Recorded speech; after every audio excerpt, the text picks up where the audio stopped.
Well, thank you, Chancellor Chop, for a wonderful introduction. With any luck, I can get my speech out.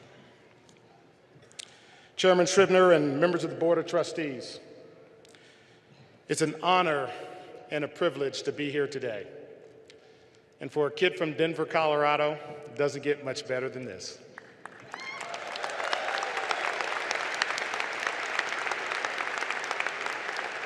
Faculty, friends, family, graduates, thank you and congratulations to you. You make an extraordinary sight, a stunning vista of colors that reflect your accomplishments and all your diversity. And standing here and seeing you, I have a very familiar sense of pride and excitement.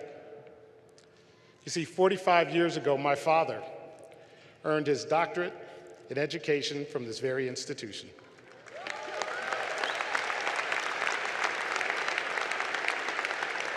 I remember that day quite vividly.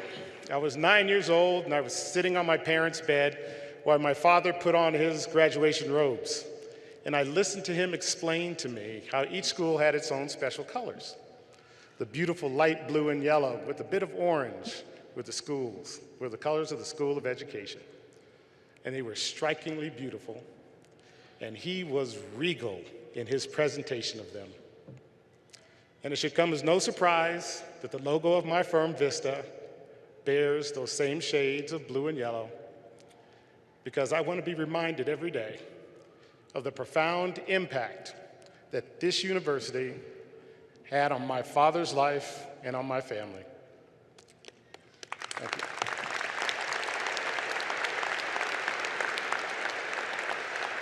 But even as I watched him walk across the stage that day, I didn't fully understand or really grasp the significance of that moment or of his achievements. It didn't sink in till much later. That evening, my mother hosted a backyard celebration, something we typically did in our neighborhood, and I always looked forward to it because that meant we would have soda pop in those big, silver tins filled with ice. You young folks don't understand that. And I would get to plunge my hand into that ice-cold water to bring out a bottle of soda pop for the flavor of choice. But that meant I could also take an orange one and put it in the corner and have that for myself a little bit later. Well, as typical of all Smith family gatherings, my father's sick sister and brother and all their children attended. And frankly, I was also looking forward to the extended family showing up. Now, just with our own family, we had well over 25 people. But I'll tell you, what actually occurred took me by surprise. Instead of a small gathering of relatives, what occurred was the entire neighborhood came out to shake his hand and to pat him on the back. And the stream of visitors didn't stop that night. For the next week or so, our doorbell rang constantly with well-wishers and friends and family and neighbors who wanted to share in this moment. To understand why this 1 degree meant so much to them, let me tell you a little bit about the neighborhood that I grew up in. My childhood neighborhood on 26th and Cook in Northeast Denver, just across the street from City Park. And back then, Denver and most other American cities were extremely divided by race, both politically and geographically. When I started kindergarten, it was the first year of court-ordered busing to desegregate the school systems here in Denver. And a number of the children in my school, or children I grew up with, we all were bused to the southeast side of town, Carson Elementary on 3rd and Great. And as a kindergartner, I didn't know any different because that was the first school that I attended. And the older kids, they actually had gone to an all-black school, and now all of a sudden they were at this desegregated school.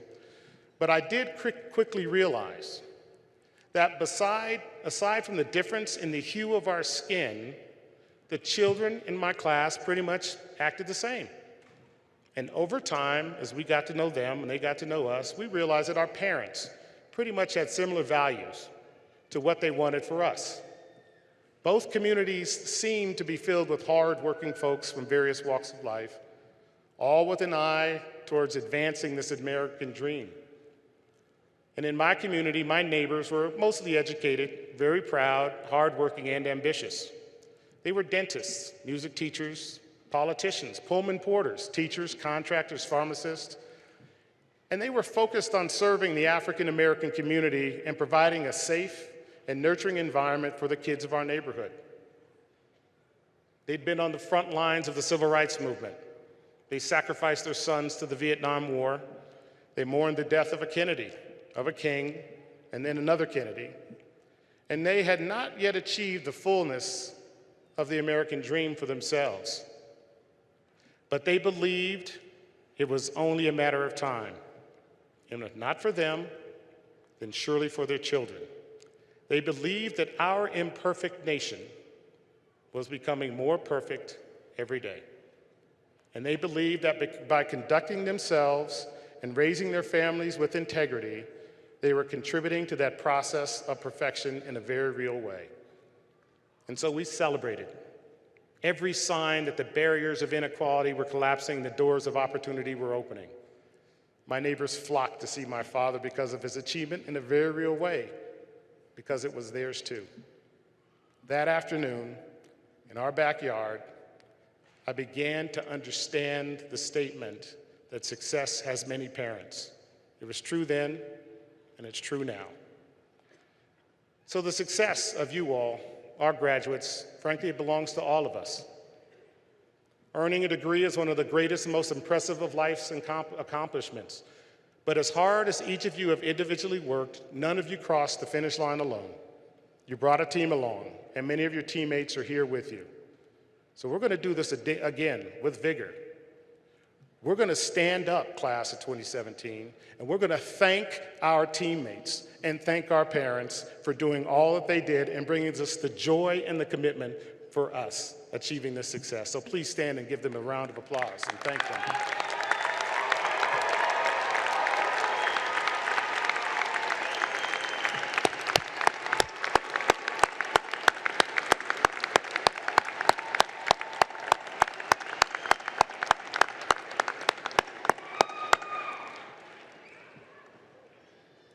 In my father's time, the prospect of an African American earning a doctorate degree was actually almost non-existent.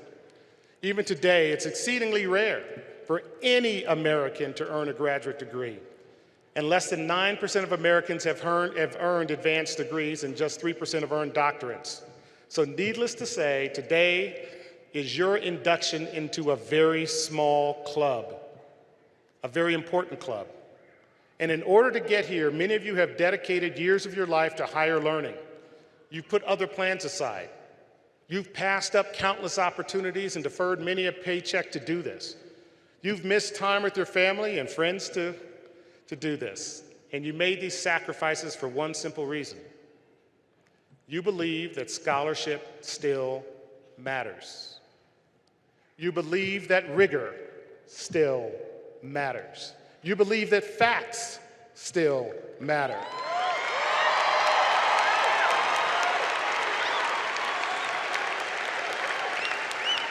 And you graduates believe that truth still matters.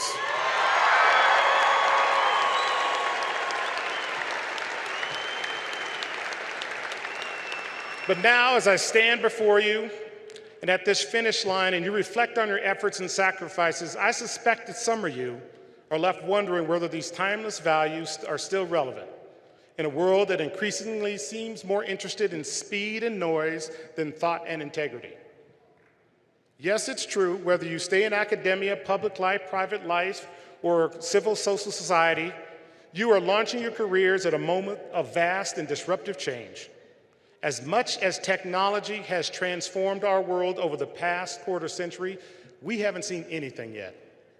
We are just now entering this fourth industrial revolution, an era where human history, which technology will evolve from being a part of our lives to being central to virtually every part of our lives. These changes hold great promise for advancing the highest ideals of a freer, fairer, and more hopeful society. And today, for the first time in human history, success requires no prerequisite of wealth or capital, ownership of land, natural resources, or people. Today, success can be created solely through the power of one's mind, ideas, and courage. Intellectual capital can be cultivated, monetized, instantaneously distributed across the globe. In fact, intellectual capital has now become the new currency of business and finance. And the promise of brain power to move people from poverty to prosperity has never been more possible. But for all this extraordinary promise, this age we are now entering also comes with great peril. We discover that every day technology has an enormous power to unite, but it can also alienate. It can empower, but it can also disenfranchise. But what keeps me up at night is not the risk of technology. It's the risk of people neglecting their own role and personal agency to decide how technology impacts our communities. In a world that's changing so fast and unpredictably, the easiest thing to do is to take your hands off the wheel and just coast. We can either choose to harness technology as a great equalizer, or we can allow it to minimize, victimize, and fracture our communities. We can either choose to take up arms in the fight for intellectual capital, or we can decide to settle for the lowest common denominator. We can either choose to build communities, or we can build walls. The point is, we have a choice in the matter. We must take these choices consciously, and we must remake these choices and decisions every day. And this isn't always easy to do. The consequences of overlooking a moment of choice or choosing wrong may not be immediately evident, but when we collectively begin to give up our say in the matter, that's when we lose as a society and we lose our equilibrium. This has been the focus of many of your academic lives, studying the equilibrium of systems, natural systems, legal systems, markets, the human body. My training as a chemical engineer sharpened my passion for complex systems, for understanding them, deconstructing them, finding their equilibrium. But while I found beauty in the absolute truth of machines in the classroom, I found purpose in the messiness of human interactions in the real world. So regardless of what field you chose to study or what profession you call your own, we all share a common mission. Not to be observers or followers, but to be thinkers, doers, and leaders. In a world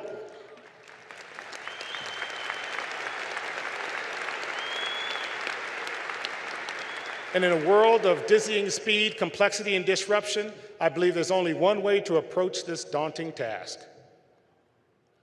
Be purposeful. Just a few years ago, the trendy advice that was given in commencement speeches was to explore many different job options and opportunities, try on new careers like you try on a suit at a department store until one fits. That may be good advice for some, but one of the burdens of your advanced degree is you no longer have that luxury. You are now certified experts in your respective fields. You have a fancy new piece of paper to prove it, but that diploma isn't just for framing. On the back, there's some fine print. It's actually a binding social contract that calls upon you to apply your talents and your intellect, and most of all, your fidelity to truth-finding and truth-telling to the parts of society that need it most. You owe the world your focus.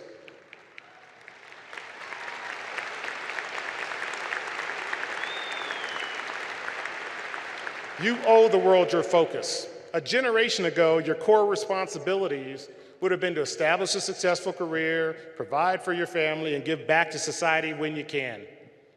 Today, you must do more than these things, much more. The stakes are higher and the responsibilities are greater. And in the years to come, we will see many of today's challenges grow more acute. Increasing numbers of people will grow to feel excluded from our political and economic structures. Entire industries will be upended by technology, creating new wealth for some, demanding the workforce for some, and leaving others vulnerable and at risk. Tensions between humans and computers will flare up, creating new vulnerabilities and introducing new ethical dilemmas. And global discontent and alienation will continue to manifest itself in populism and extremism and open the door to authoritarian rule, oppression, and civil strife. You are not expected to tackle all these problems, but you are required to focus and make a measurable impact. Never for a moment give in to cynicism or give up on optimism. For the tools you've learned here at the University of Denver qualify you to be part of the solution. I firmly believe, as President John F. Kennedy once said, our problems are man-made and therefore they can be solved by man. And man can be as big as he wants. You, the men and women of this graduating class, can be as big as you want. So find your cause, find it purposefully, don't spread around and dilute your talents and contributions, maximize your impact. I first learned the value of focus from my mother. She's one of the most brilliant people that I've ever known. As far as I know, she's only received one grade lower than an A in her life, and that was an A-. She too earned a doctorate in education, and upon graduation, she decided her cause would be to educate the children of our community. She became the leader at Knight Fundamental Academy and then later at George Washington High School here in Denver. All right, GW. And her Fundamental Academy, against all odds, led the district in test scores for the entire time she was there. This was despite, or maybe perhaps because of, the diversity of students that attended. She did this by setting exacting standards for the children and their parents. She believed, as I was brought up knowing, that progress isn't inevitable. We make it so. And so she made it so. This can-do spirit is represented and embodied by the city of my birth, Denver, and the city of your graduate education. This city was founded in 1958, and it was barely a blip on the American frontier, hence the name the Pioneers. When gold was discovered in the foothills of the Rocky Mountains, Denver enjoyed an intense burst of investment, but after the gold rush, most of the boom went to bust, but not Denver. When the gold dried up, the people of Denver didn't pick up and move to greener pastures. They stuck around, they built a town that sold supplies to the miners who were on the way to the next gold town. Residents of this city had foresight. They realized that the Western gold rush would not last forever, yet seeing our country's westward movement was here to stay. So a generation of Denver entrepreneurs invested in new rail lines, made a city the nexus of travel and commerce as the migration intensified. And during World War II, Denver was fueled by investments in the manufacturing sector and later the oil and gas industry, catalyzed for growth, the downtown area, and Denver was born as a modern metropolis. And today the city is undergoing yet another renaissance as a technology hub. My own company employs nearly 600 people in Denver today and is growing. Generation after generation, building, imagining, reimagining, rebuilding, and through the years of the endless cycles of rebirth, this city's pioneering soul endures. The soul of a city, the soul of a neighborhood, and the soul of a family. Anchored in timeless values, yet fearlessly pushing forward. Defined by the past, but not confined by the past. This is your story, and this is mine. Just 9 months after I was born, my mother hauled me and my big brother some 1,700 miles east to witness Dr. King's historic March on Washington. She knew her boys would be too young to remember what was happening that day, but she believed that the dream we heard in the endless crowd that day would always be a part of the men we would one day become. Decades later, I had the privilege of taking my grandfather with me to the opposite side of the National Mall as a guest of another U.S. Senator to celebrate the inauguration of our first African-American president.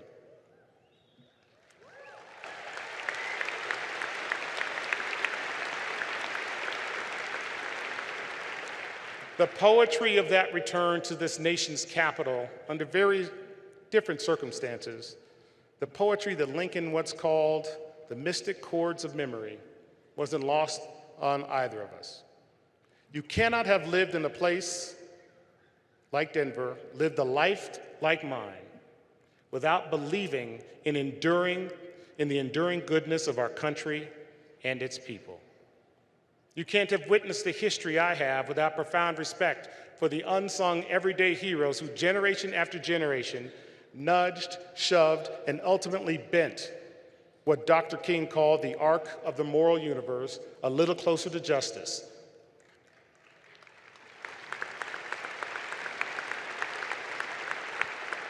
And I'm reminded by this every time I come to Denver, because without fail, at some point in time during the day, some stranger approaches me and says, "You're Bill and Sylvia's son." And they tell me some story about how my parents changed their lives, or someone in their life, in their family's life, for the better, and often in a very profound way. Now that's the definition and the demonstration of having lived a purposeful life.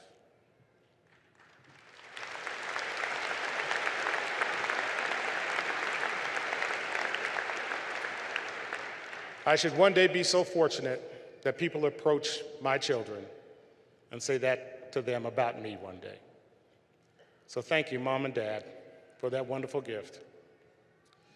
And now, I know you think this is one of the great joyous moments you'll never have to take a test again, this graduation ceremony, but not so. Not today, because today I'm going to offer a pop quiz. Who is the most photographed American of the 19th century, about the time when Denver was formed and Colorado came into being its own state? I'll give you one hint. It's not Abraham Lincoln. It was Frederick Douglass. Frederick Douglass, an escaped slave, an abolitionist, who taught himself how to read and write under the cover of darkness. And like everything Douglass did, sitting for portraits was purposeful. It was a public stand and an act of defiance. He wanted to ensure that the image of a black man was recorded faithfully and truthfully, etched into history. Each image became a small signal of progress, a small course correction, another nudge to that moral arc in a journey he knew would outlast him as it will outlast each of us. Education means emancipation, Douglass once wrote. It means light and liberty. It means the uplifting of the soul of man into the glorious light of truth, the light only by which men can be free.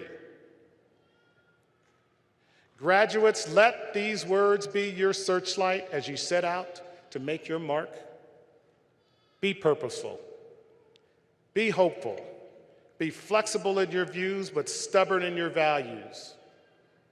Contribute your brilliance, your knowledge, and your wisdom to the glorious light of truth. Thank you so much, and congratulations.